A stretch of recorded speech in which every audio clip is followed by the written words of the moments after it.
of family medicine as a family physician in Plainfield, Connecticut. But let me give you a quick thumbnail of my path to this way of eating. And I graduated from George Washington Medical School in 1980. That is 40 years, soon to be 41 years. I had to work really hard to get into medical school. And I know that we have some doctors in the house. The time 1974, when I applied to medical school, even though 50% of the applicants were female, only 20% of the applicants who were female got in. So 20% of medical school classes in 1974 were female. I didn't get in that year, and I knew there was not a good reason. I didn't know these statistics then. I've learned them much later, but I just knew there wasn't, so I applied again, and I persevered. And by the time I was accepted, classes were now 30% female with the same 50% ratio of male-female applications. But this is not a discussion about gender equality, though it could be. This talk is about how I came to learn and embrace a whole food, plant-based lifestyle. And this is about the why, and more importantly, about the how. So medical school, 1980, a rigorous, wonderful 4 years learning basic science and clinical medicine. And then we're going to fast forward to after the 3 years of family medicine training, where I learned how to take care of the folks. I loved it. I just got to put in a plug for my mother, who was a nurse and a powerhouse of example. I just have to give her big kudos. Her father died when she was 9, and she was raised by the original single mother who had an 8th grade education and had raised this spunky, rebellious little girl, Peg Warren, mother of 6, who went back after her youngest was in school to complete her master's in nursing and teach nursing for the next 30 years. But I'm getting off track again and back to gender equality, because my mother went from a follow the rules Roman Catholic to an ERA supporting feminist. I just had to plug her because I am who I am because of her, and my father, of course, but my mother was a powerhouse. But that takes me to family medicine. I loved the practice of medicine. I was able to navigate 3 children, marriage, and a medical practice, all because I was able to work part-time. And it was a great thing. It was in Plainfield, Connecticut. It was very rural. I was the first in Eastern Connecticut doing any gynecology when I arrived. Shortly thereafter, another female gynecologist came around, but I was well aware that women simply were not listened to by many male patriarchal physicians. Sorry, but it was true. And I had a great practice, but something was not right. I kept seeing my much loved patients getting sicker instead of better. You all know this, and I don't think I'm preaching to the choir in here, as I said before, but there's an epidemic of obesity in the United States. Fully 1/2, 50%, 5 out of 10 adults are considered obese. That may be even more after the pandemic, since a lot of us have just been eating our way through this pandemic. And childhood obesity, type 2 diabetes, what we used to call adult onset diabetes, is shockingly on the rise in all sectors of our population, and primarily in our populations of Latin and brown families. It's hugely on the rise. Childhood type 2 diabetes was unheard of when I was in medical school 40 years ago. But I would like to share my story about how I came to understand and practice this new to me lifestyle. So 1984 to 2014, Dr. Clair Warren, family doctor, meat and dairy eater.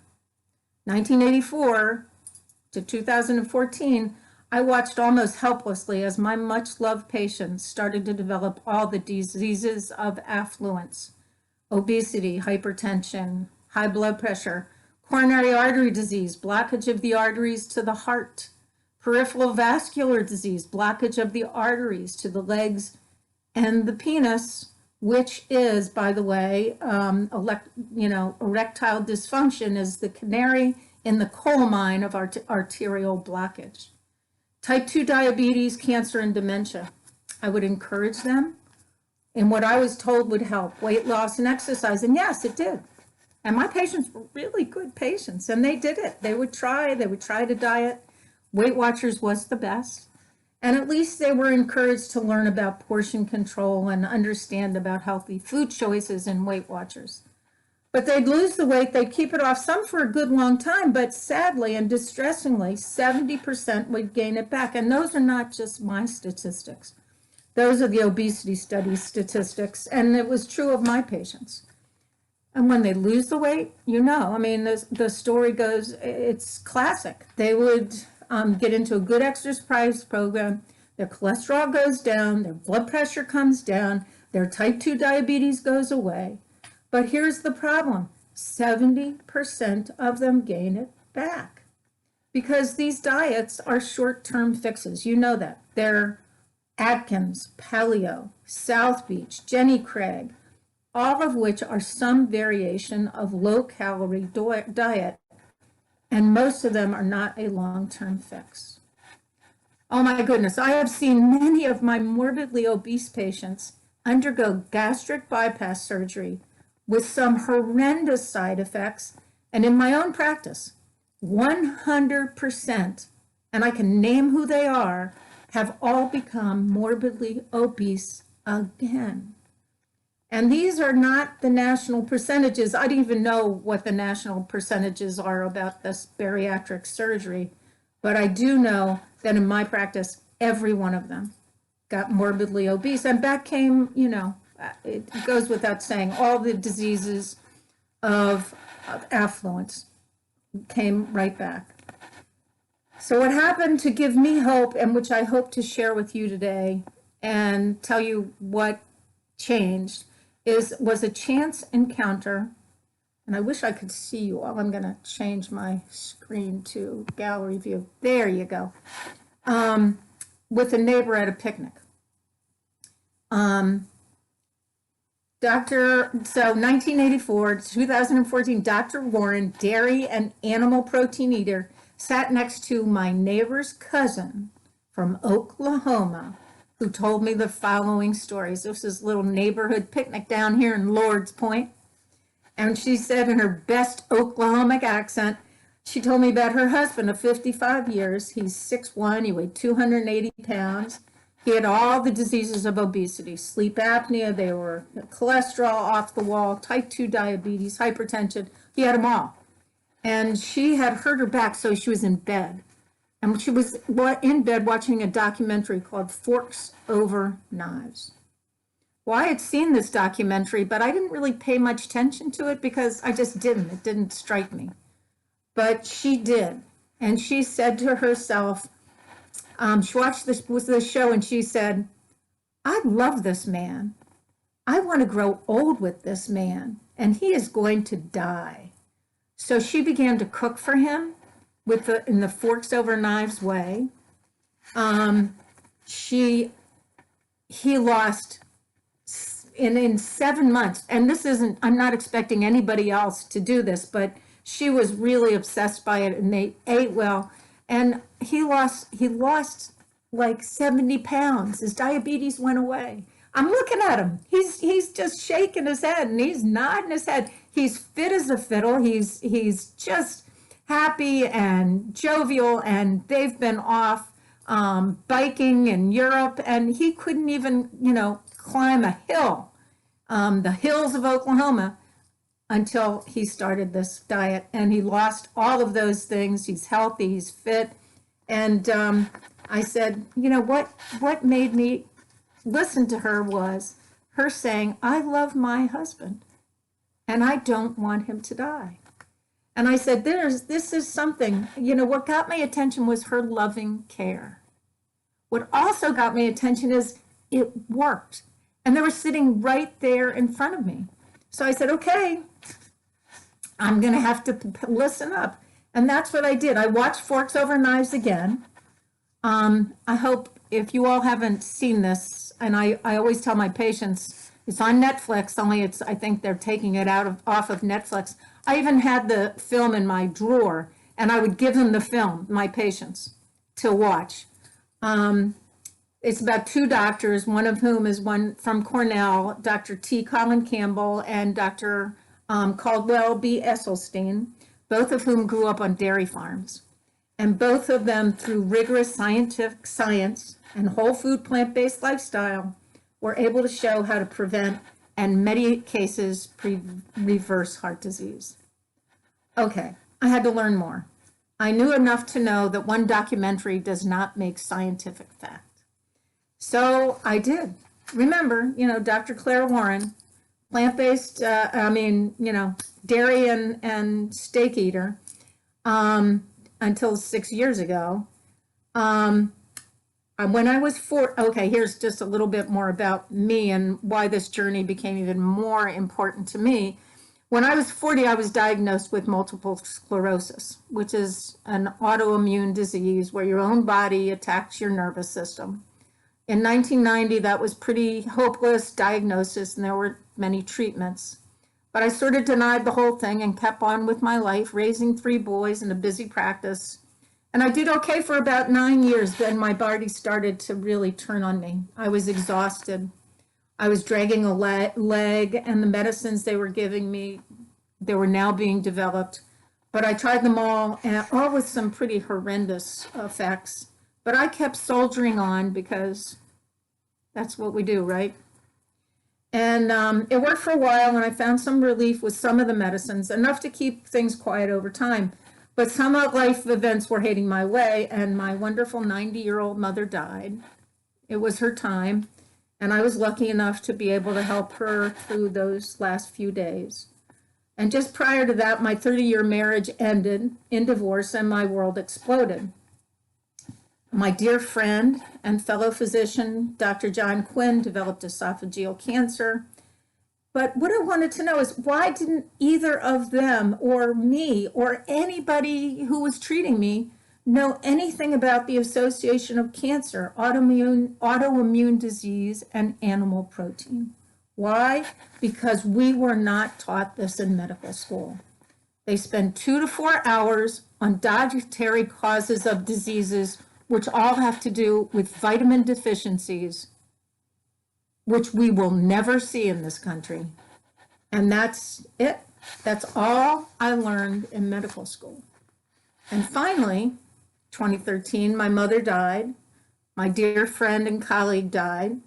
I'm divorced, and I get diagnosed with breast cancer. I'm going, come on, enough is enough.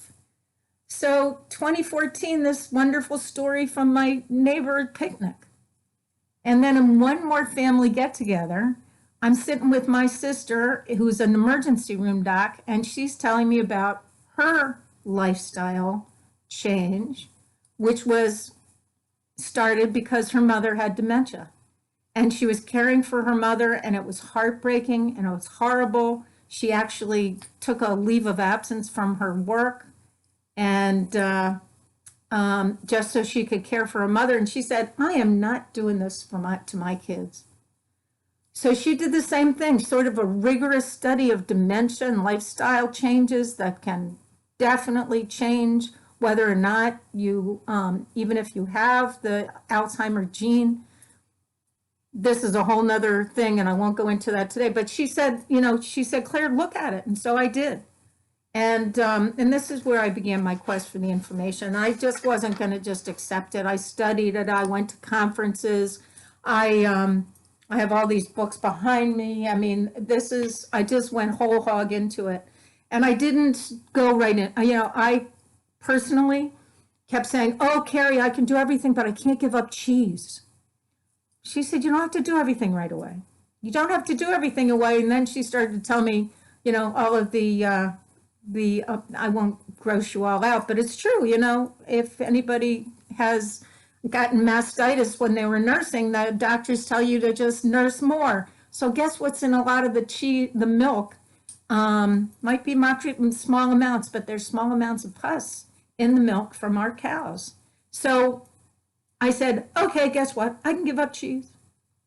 And that was a big deal because I really didn't think I could give that up. So, but anyway, I studied the works of Colin Campbell, Esselstyn, Dean Ornish, the father of lifestyle medicine, John McDougall, who's an obesity specialist, Neil Barnard, who is a classmate of mine, and I didn't know he was into this until he and I went. He was a classmate at GW, and has been doing this now for the last 35 years.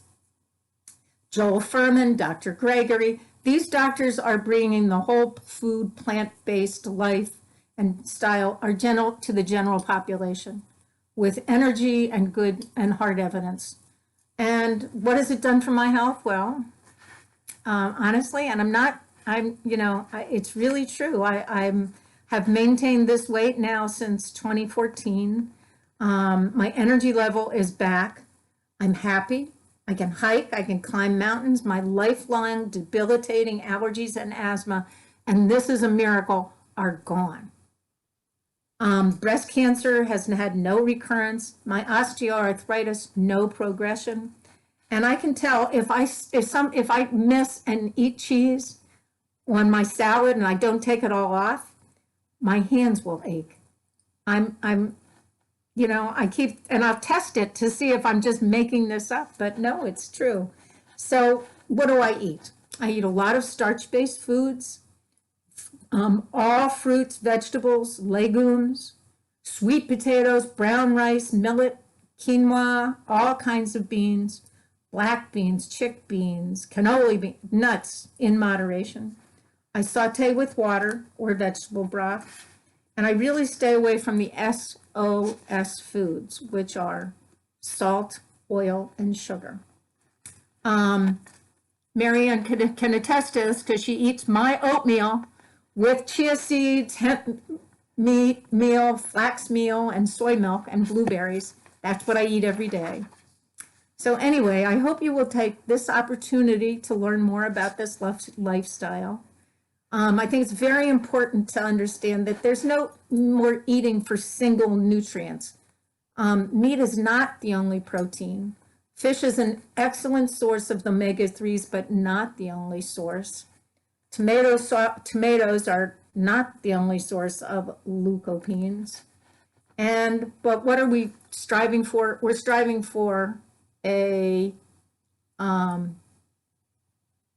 diet of, I'm looking at the time, this is going faster than I thought, 80% carbs, 10% protein, 10% fat from plants, not animals, and fiber, fiber, fiber. So no cholesterol or low cholesterol. We make all the cholesterol that we need in our body. And the rest of the lifestyle story is exercise, pleasure, ease, acceptance, life with purpose, friends, family, and community. Finally, please just give it time. Get the book Forks Over Knives, follow the introduction. I tried to do it on my own, and I should have bought the book and just followed the Forks Over Knives plan. Have fun with your new food discoveries, because what happens once you switch from a plant and animal-based cheese and oil and a salty diet, the microbes and your tongue changes and things taste different. And it's important to use a lot of spices. So there are many more things that you need to learn about nutrition that I can't cover here, but I'm happy to answer all your questions. But there are such beneficial things to switching to a plant-based diet. My boyfriend, Cy Hobart, who I thought was going to sign in today, there he is. He went, and I was going to laugh at me, but he did. He's just on his own. He heard me talk about this. He went to a plant-based diet, and he lost 30 pounds. just by switching to a whole food plant-based diet. And the most important thing is be happy. Have fun doing it. And don't worry. You can't mess it up. You can just, do what you can. And if you fall off the diet, go back to it. So I have given you my email, and I was trying to do a screen share where I've got a list of all the books that I recommend and the websites that I recommend. Because when I see my patients, or did see my patients, I had a prescription that had not a prescription pad with no medicines. It was a prescription that told them what books I recommend, what websites I use, and and I will send that all to you if you would like to be included in my plant-based email list. I send out things that are free, and because most of my patients are up in the Plainfield area and they're not wealthy, they can't sign on to expensive food share things, that it has to be free. So and I vet the things that I send to them. So if you would like to be included, please just jot down my email address and send me your email, and I will answer any questions about plant-based diet that you are interested in. And thank you so much. I have one more great story, because this just happened to me the other day. What time is it? I do DOT physicals, Department of Transportation physical. I do thousands of them. And one was right before I had to retire. A man came in, 6'4" guy, huge. And he said, Dr. Warren, I wanted to see you for my physical today because I saw you a year ago and I wanted you to see that I had, what had happened. And there he is, this guy. From this conversation, it's maybe, we call him elevator conversation. And I gave him my prescription and I told him this, he had diabetes. And I said, what's a young guy with, strapping guy like you doing with diabetes? And he said, well, I just got it. And I said, no, you didn't just get it, and I gave him my whole spiel. And he came in, he had lost 70 pounds. He'd gone, I went and found his chart. I can't share it with you, but I saw him in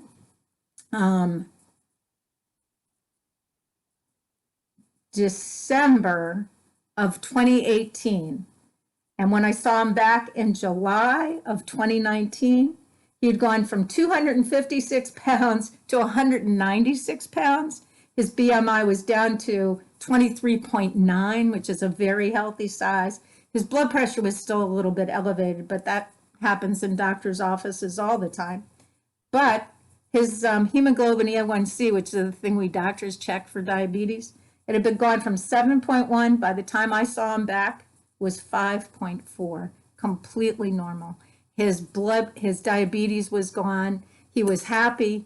He said, and you know what? My daughter and I are getting along better. And I said, what? And he said, she's got a terrible diet. She's following my diet. I swear to God, she has gotten happier. And we know that to be true, because when you get off some of these animal-based proteins, your gut biome, the gut bacteria change. And even that can change how your outlook on life. So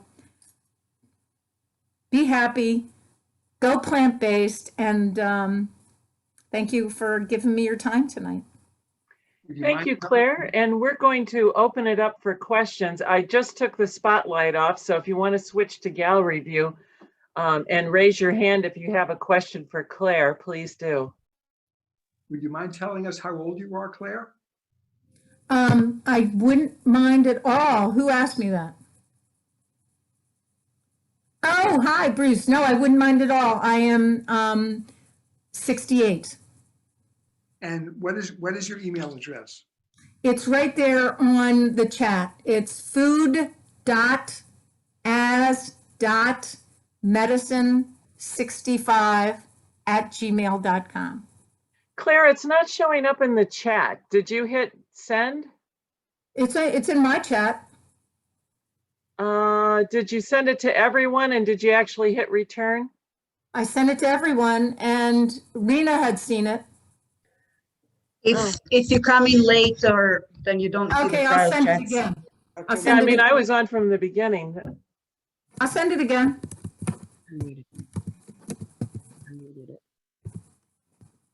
Who else has a question or a comment for Claire? Oh, Meryl, go ahead. Maybe it's just me, I don't know, but is plant-based lifestyle like another word for veganism? Is it the same thing? I just screwed up the thing. It said food as medicine, but it's food as medicine. Food as medicine. Yeah, don't trust. I'm not good at this stuff. You know, that is a great question, and I'm so glad you asked it.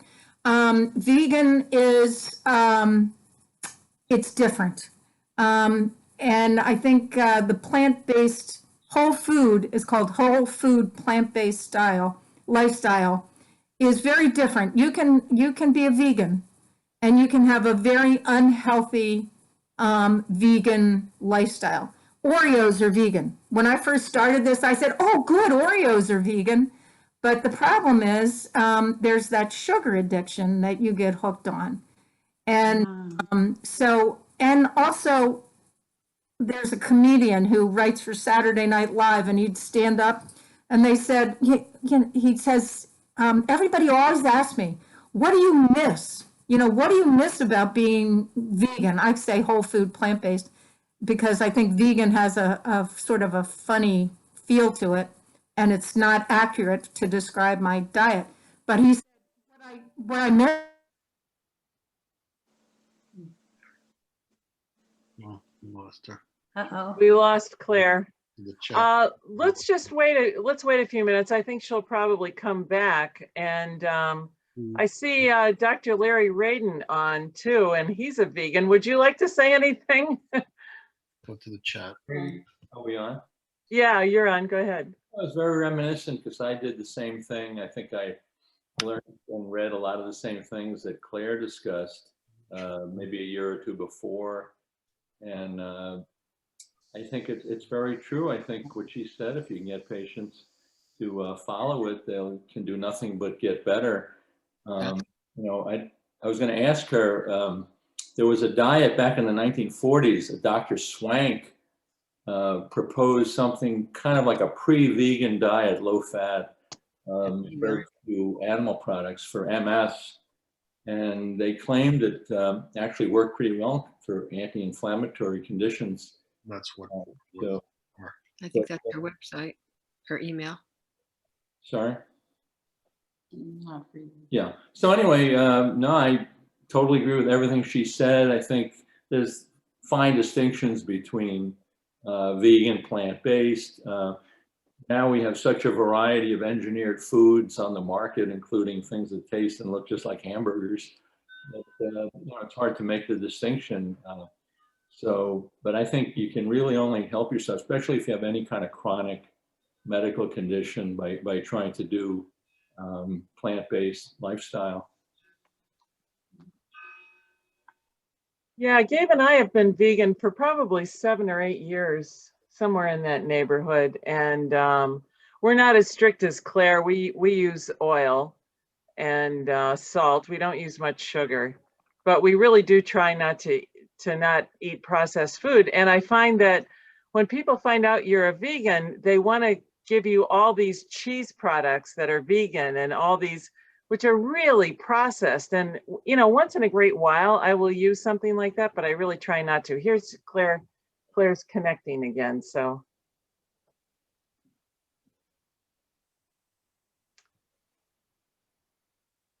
I think she's there. Claire, you, oops, still says connecting.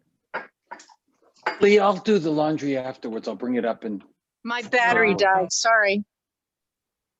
No problem. So were you in the middle of the sentence, Claire? Go ahead. It wasn't that important. You're on my phone now. Sorry, my battery died. Yeah, the only set was when the comedian said, what do you miss? What do you miss about being on a vegan diet? And he said, I miss people inviting me over for dinner. So no, I don't miss anything, and I get plenty of protein.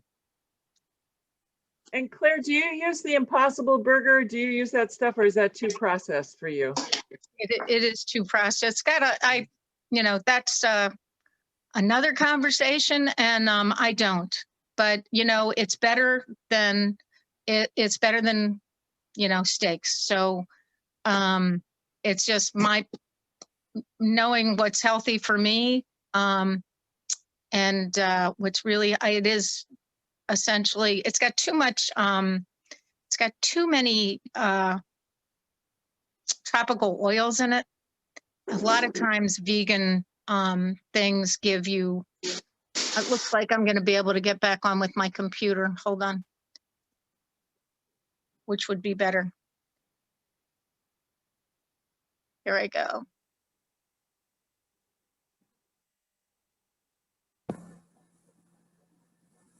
Okay, here we go.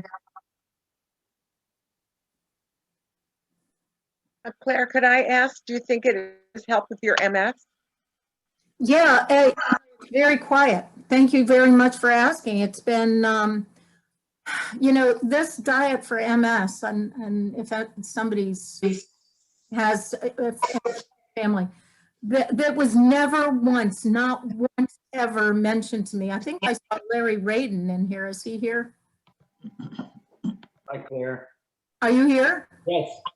I understand that you've embraced lifestyle medicine. I have. Yeah. I agree with you 100%. And this was never once mentioned to me. I went to Yale. I've been all over. And nobody once mentioned it, but it's really very quiet now. I'm off all medicines. That's great. So thank you for asking. I'm doing great. Claire, I have a question. Do you eat the dark unsweetened chocolate? I do a bit, not much, but I don't eat milk chocolate, but I do, that's my big treat. I'm gonna look at Larry because I know he's heavily into plant-based lifestyle too. That's my big treat, is a banana with cocoa powder and smoothie with soy milk. So that's like a big treat for me. I gotta have something for my sweet tooth, right? What do you think of drinking wine and this diet? This is a personal preference. I don't drink alcohol, but there is some there's some no problem with red wine in moderation. But my dad, who I adored, is smartest, man, but his doctor told him that he could have 1 glass of red wine. He took that to mean an 8-ounce tumbler. And in moderation, but if you have a couple of ounces of glass of wine now and again, I think the toxic effects, I don't want to, I'm not a neurologist, but the toxic effects on the brain and the body are significant with wine or any alcohol. So I don't. Particularly, I've got to take care of this head. It's got some good old MS stuff in it, so I keep it quiet. But the whole food plant-based lifestyle, healthy organic wine is considered okay. I think Dan has his hand up. Dan, go ahead. Dan, hi. Hi there. Your name is Derek.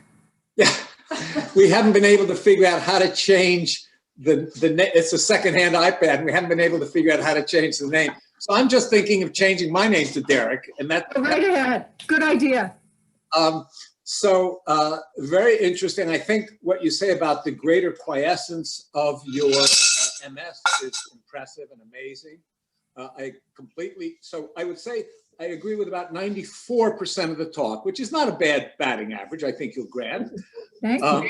I'll explain the little bit of difference I have, but I do agree that the American diet is abominable. as was our non-learning about nutrition in med school. I didn't have anything in med school about nutrition at all.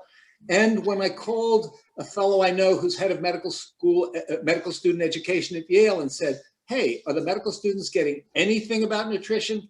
He waffled and wasn't interested. And like you, I knew zippo about nutrition until years after med school started to do some reading on various things. And I agree with, I think what you're talking about, what Kathleen was mentioning earlier, that I think occasionally, I hope I'm not wrong, Kathleen, but occasionally you have fish, I think. We do. We occasionally have fish. Occasionally. When you said oils, Claire, I think you weren't including like olive oil, were you? No oil. No oil. Really? Not omega-3s in any way? I get plenty of omega-3s in my flax meal and in my hemp meal, and I do take.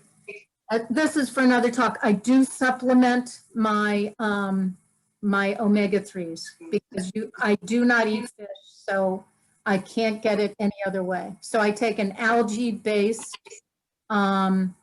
supplement of EPA and DHA. Mm-hmm. But so I agree strongly with what you said about the abominable nature of the American diet. And I think there are oodles of conditions, like you said, that can be ameliorated by a whole plant-based diet. I have been eating more vegetables in the past year. I am now, without cocaine or anything, I'm 10 pounds less than when I graduated from high school, which is highly unusual for a non-smoking person my age. Mm-hmm. The only disagreement I had is two areas, muscle and bone. And so given the risk for us older folks of sarcopenia, just muscle wasting, I calculated, I have in a day, but it's interesting what you said about finger swelling. I have in a day about 50 to 55 grams of animal protein, non-fat yogurt, low-fat kefir, and 3 to 4 ounces of chicken. In days past, before I understood what you and others have been saying about plants, I would have half of a chicken breast, and then maybe another quarter of a chicken breast, which was like 12 grams of protein and 12 ounces of protein, way more than I should have had. So the only question I have is about muscles for older folks. And there was recently something in the Times that vegetarians and vegans had a greater risk of osteopenia, osteoporosis. But as I say, I agree with 92 to 94%, because I think we should do what Michael Pollan says, eat food, by which he means unprocessed stuff that our grandmothers would recognize as food. Eat food, mostly plants, not too much. And that's what I do, and it seems to be working. So what do you think about the muscle issue and therefore the importance of, speaking of lifestyle medicine, of what you said about exercise, both aerobic and strength training? But what do you think about muscle and bone? You know, Dan, I knew there'd be there's one in every crowd.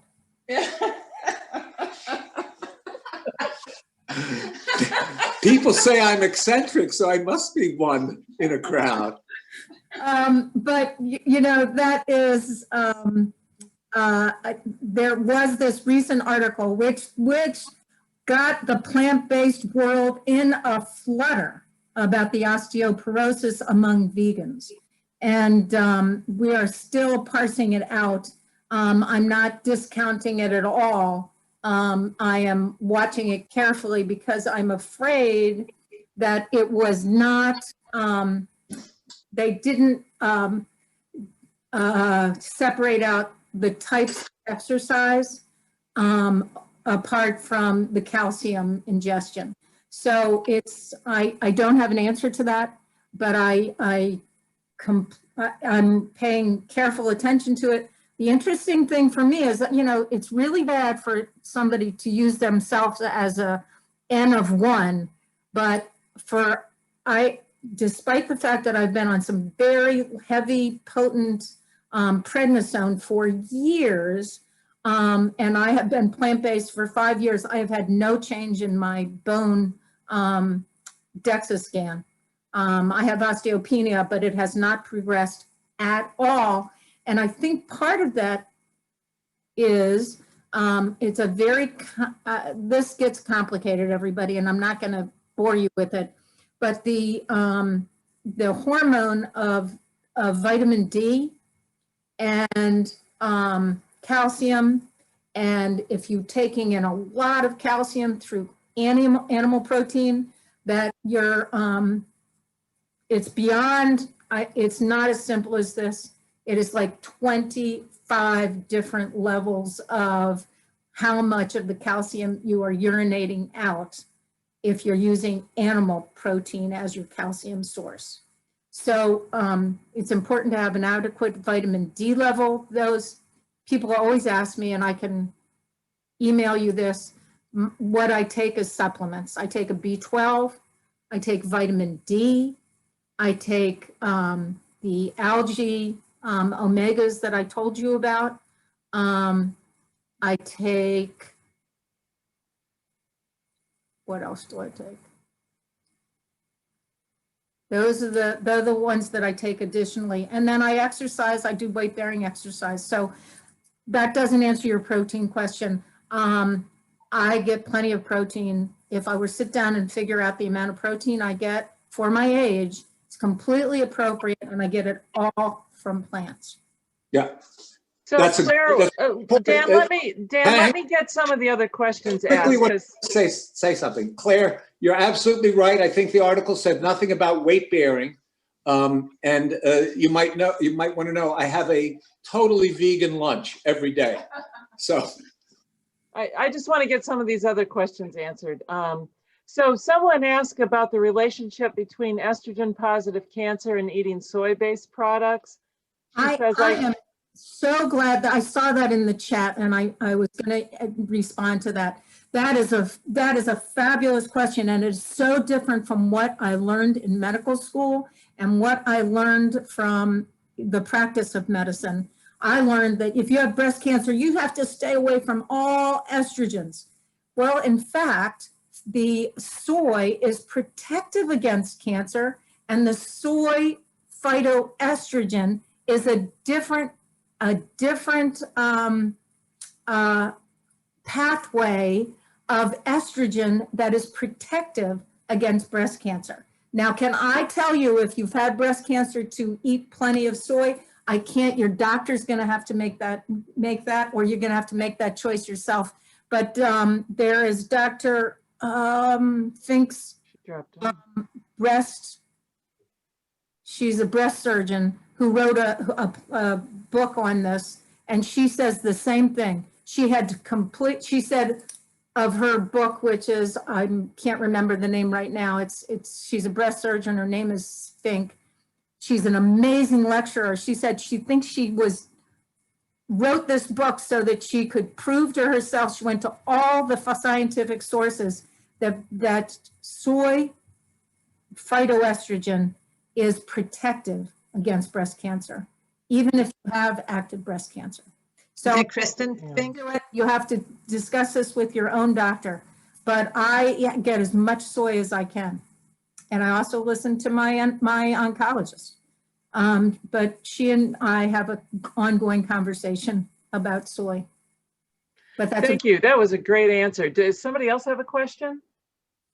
Somebody started to talk. There was another one in the chat. I think you answered most of it, about allergies.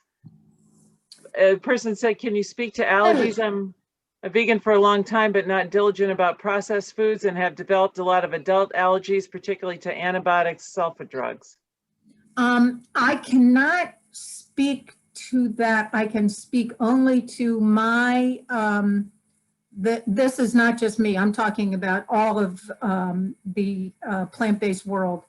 Once you get off of, and for my patients, it's remarkable. If I can get them off of dairy and plant animal protein, their allergies go away. And that is a combination of so many things. That is to do with the casein, which is in the, this is very funny. The casein, which is in the milk, is highly inflammatory. I mean, I'm sure that's the thing that makes my, my joints ache when I eat cheese. But I had lifelong asthma, lifelong allergies, and osteoarthritis.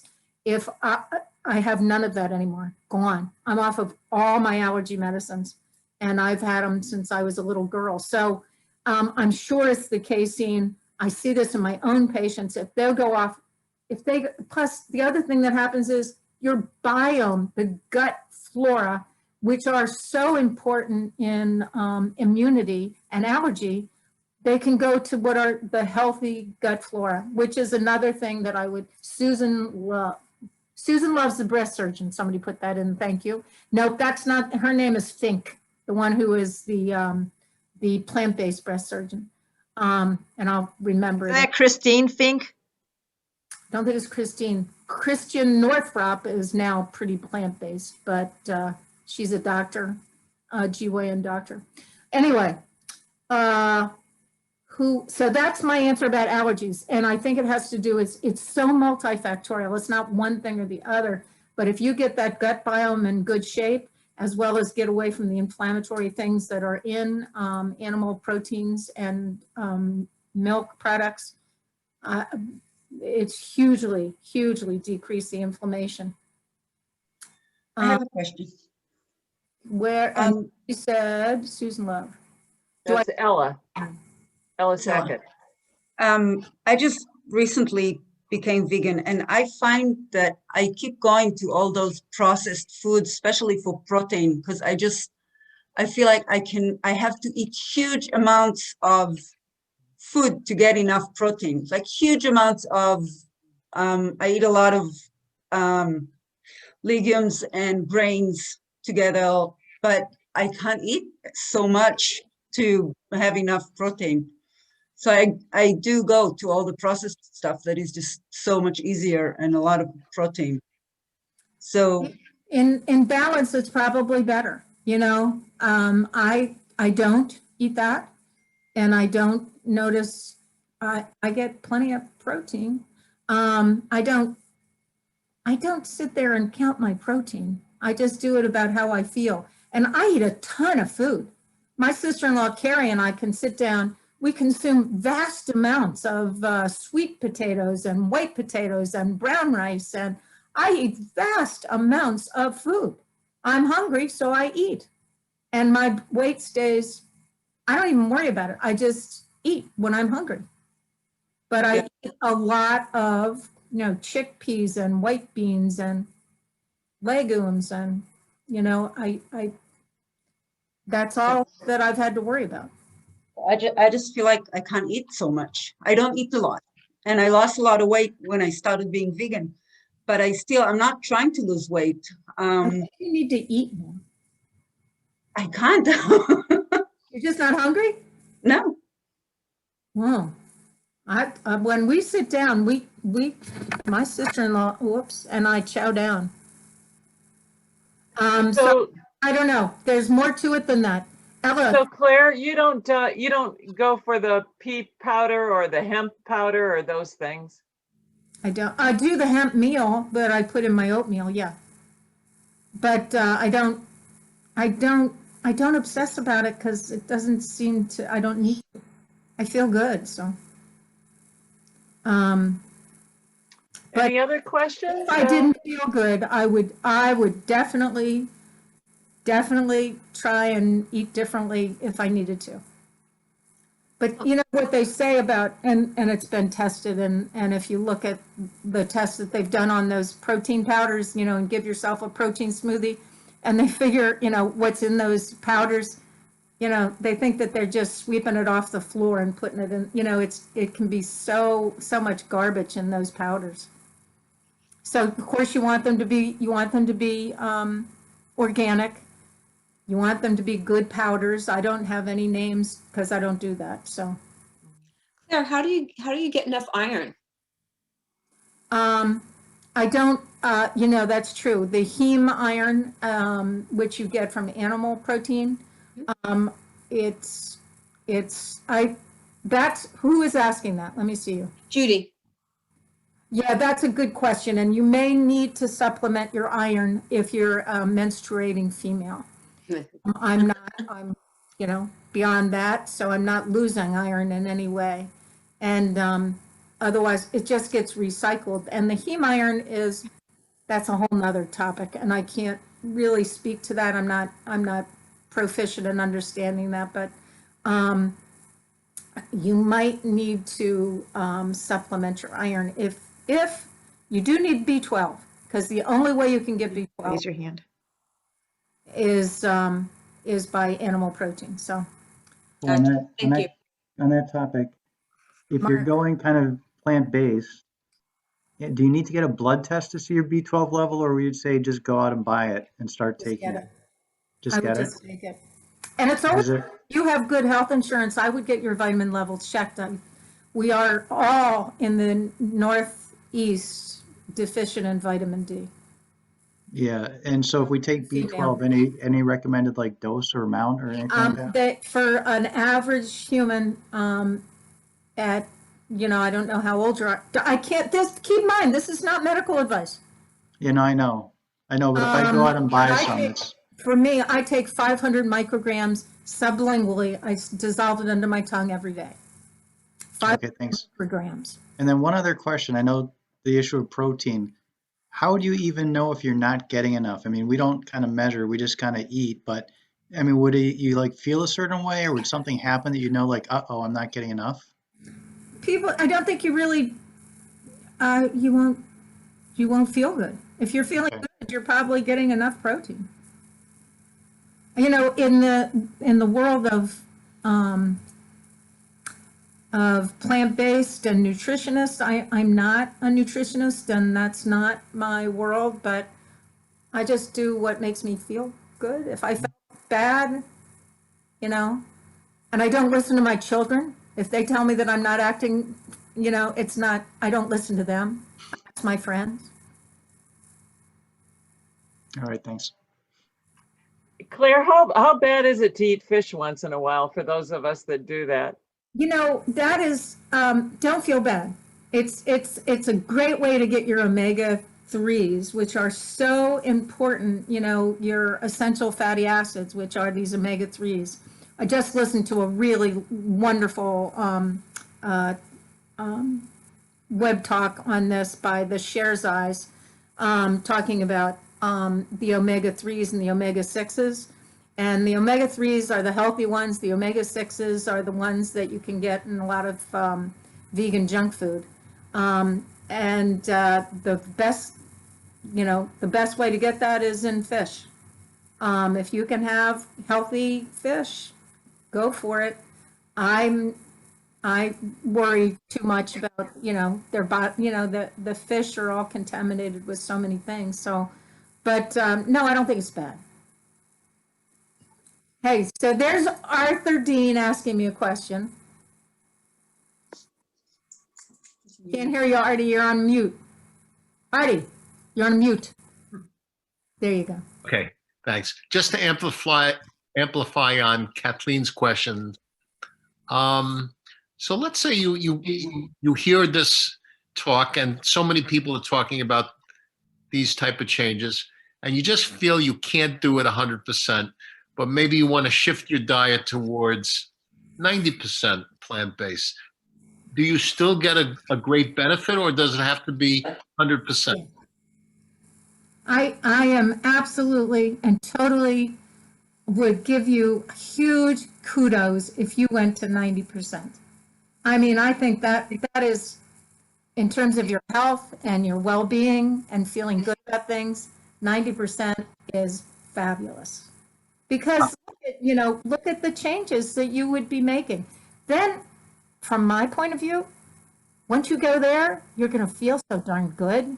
You're going to go all the way. So I had a couple of things I'd like to say. sure. There.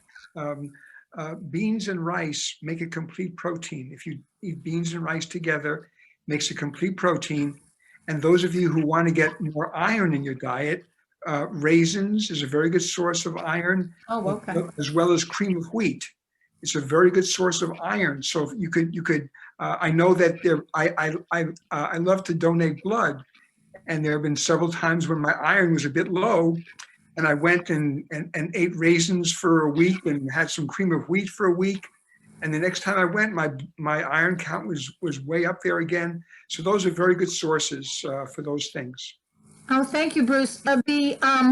I remember the 1960s and early 70s books about rice and beans, that you can't get a whole total protein if you don't eat rice with beans. And that's sort of been disproven.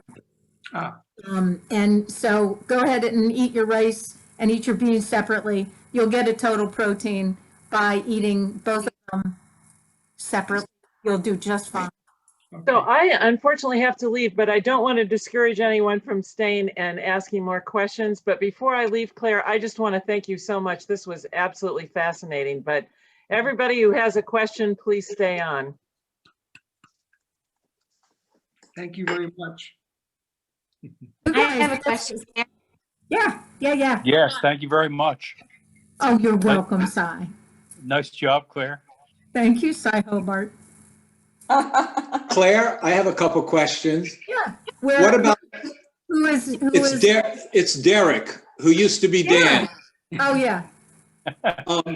What about soy milk for males? Carla and I, we've just decided to eliminate milk and just go with soy milk. Absolutely. You know, it is protective, found to be protective against prostate cancer. It's like the miracle food. It's healthy protein. It's that if you get the unsweetened stuff, it is like the miracle food for men and women. Okay. And what about, so I have do you do strength training stuff also as well as, and I have osteopenia because I sat on my tail for most of my life, my working life. But since I started doing more weight bearing stuff, my osteopenia is plateaued and some stuff even came up a bit. But my question is, in terms of getting adequate calcium, how about soy milk as a source of calcium? Do you? Absolutely. Okay. And is that as well absorbed as soy from dairy or better? It's better absorbed. It's much better absorbed. That's where I get a lot of my calcium is from soy. But you know, What about soy milk versus? And I'm not obsessed by it. There you go. Okay. What about soy milk versus oat milk? I don't know about that. I know that the calcium, a lot of the soy milks are supplemented with calcium, and I don't know about oat milk. Okay. But oat milk is a good source. You know, it's a good milk if you're using. It's flavorful. It's got a nice flavor. So is almonds, but you know, if you use almond milk, there's a lot of oil in almonds. So if you're using this to control your weight and your brain and prevent Alzheimer's and blockage of the arteries, you need to do seeds and nuts in moderation. What do you see as the problem with omega-3 fish oils, just the fish oil capsules? I don't. It's just there's so many contaminants in them. I avoid them. And that's what they find over and over and over again. If you look at the studies, when they, you know, first of all, a lot of them don't have anywhere near what they say is in them. And there's so many contaminants. So I stay away from those. I do an algae-based DHA and EPA mega supplement. It's expensive. It's not cheap. And whoever asked me about iron, that's really an important thing. And I didn't know that there was iron in raisins. Thank you. Is there a soy yogurt? Can they make yogurt out of soy? Oh, Dan. Oh, yeah. It's delicious. Okay. I will try it. It's delicious. Okay. There's a lot of really good coconut milk yogurts and oat milk yogurts that are really good. The only problem with those is they're mainly sweet. I stay away from the coconut milk which is very high in saturated fat. So that, look at, you don't need to worry about it, Ella, because you're getting skinny. But for my patients, and many of whom are trying to lose weight on this plant-based diet, and when they're eating so much of the vegan junk food that has a lot of tropical oils in them, they cannot lose the weight, and they get discouraged, and they say, you know, to hell with it. I know a lot of people gain weight on tahini, just eating lots of tahini, which is great and so healthy, but it is Yes. high on oil. Now, it is high in oil, but if you're worried about, it's got good protein. If you look at the tahinis that are, if you make your own, you're good, but a lot of them have got a lot of additives. Tahini is also very high in iron.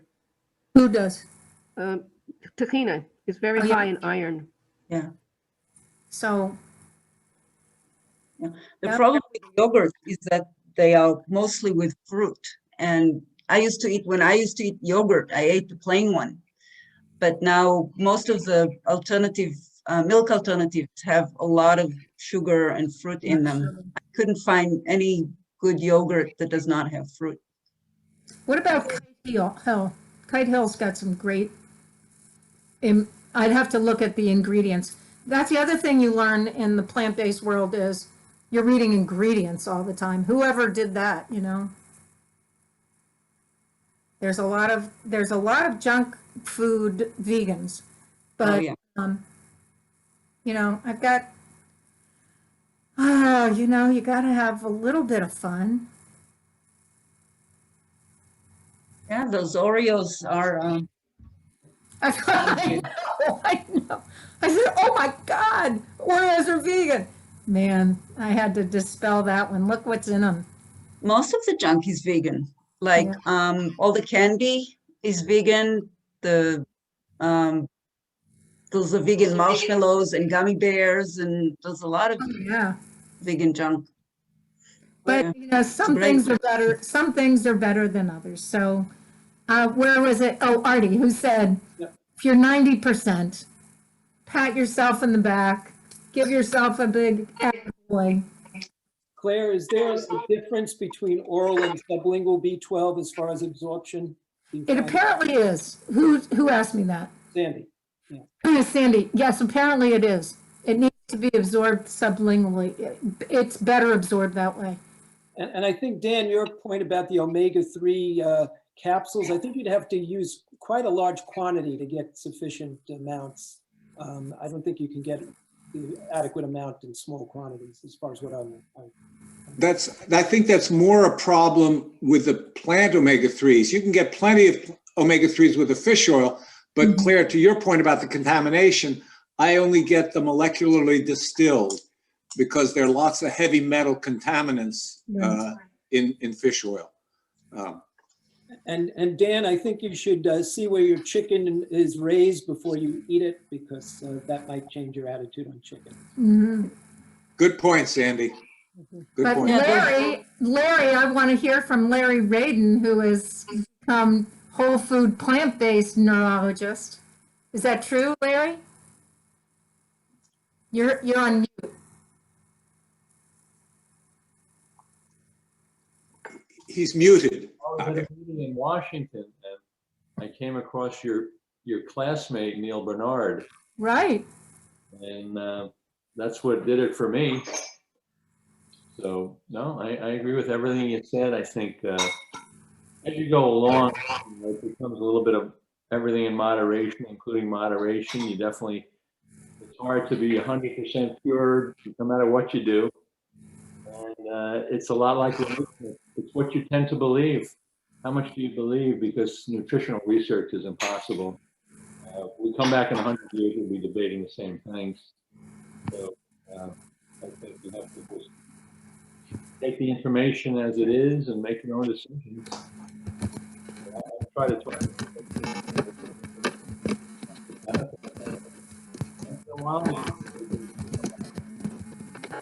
You're right. Better. And they can get off all the things that you talked about, especially related to high blood pressure and diabetes medicines. So I agree with you. You guys have been awesome. This is great. But you know, if there's anything I can do to help anybody get on their plant-based journey, I'm here. And there's nothing that makes me happier. Nothing that makes me happier. Like that story I've told you, and that's just one of them. I was doing plant-based lectures up in Plainfield, Connecticut, which is all dairyland. And, you know, they were not believers, but they'd come back the second time. They'd lost 15 pounds. They'd lost 20 pounds. Their IBS had their irritable bowel syndrome had reversed. I'm thinking, this is what I went into medicine for, you know, and lucky me to make a switch like this.